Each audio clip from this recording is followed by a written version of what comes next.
Pondering God, Chapter 69, Looking for a Friend. I never had any friends later on like the ones I had when I was 12. Jesus, did you? Stephen King. The topic of friendship came up during the morning sermon, and it made me think about my situation regarding friends in my life. This has been a topic around the house for a few years now. My wife, after spending a weekend with me, often says, "We need to find you a friend." My usual response is, "You're my friend," at which she gives me that roll of the eyes look that only she can give. Occasionally the conversation continues, and then I say indignantly, "I have friends. There's my brother," and at this she becomes animated and points out, "But he lives hours away and you can only see him a couple of times a year." Admittedly, she's right. I don't have any friends. Surely not like those I had when I was 12.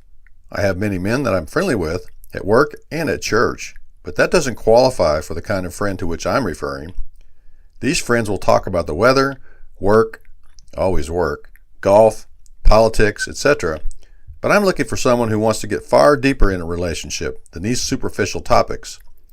Very few are willing to open themselves up to that kind of relationship, that kind of intimacy. I know what it is that I have in mind because I've had it before, although it may have been over 40 years ago.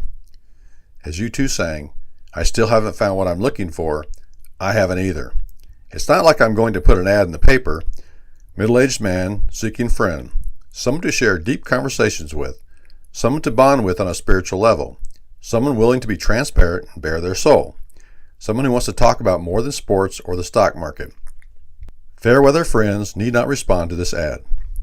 I think of Proverbs chapter 18, verse 24, that says, "A man of many friends comes to ruin, but there is a friend who sticks closer than a brother." I get it. I understand the concept. I'm not interested in all those many friends, but the second kind is what I desire. Within the proverb is the intimation that a true friend, the one closer than a brother, is rare and hard to acquire.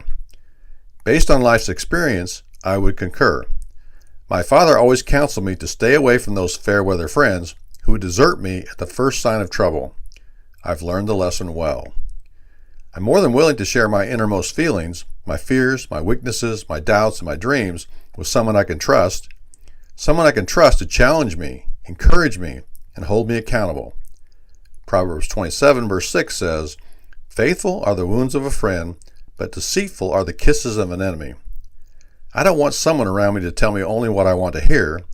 I desire to be wounded by a friend, for when my friend wounds me, he has my best interest at heart. It could be that I've constructed a wall around myself, not wanting to let anyone inside for fear of being let down or hurt. But more likely, I've experienced too many of those fair weather friends, and I'm not willing to open myself up again. It's not that I'm afraid of intimacy, just read my blog posts. Maybe I'm too open, and my openness scares potential close friends away.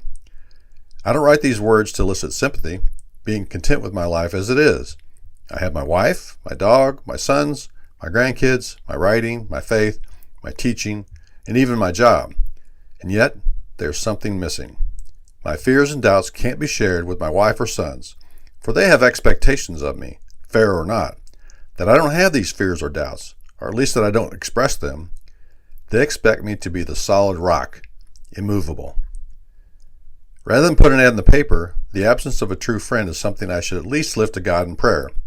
Meanwhile, my spouse will be my friend, and if she gets crazy being around me too much, she can always go to the store and shop for a couple of hours. I'll continue to reveal myself on my blog, sharing my deepest thoughts with whomever will read them. Lastly, I will continue to be open and share with my ultimate friend, Jesus, even though whether I reveal myself or not, he already knows my every thought anyway.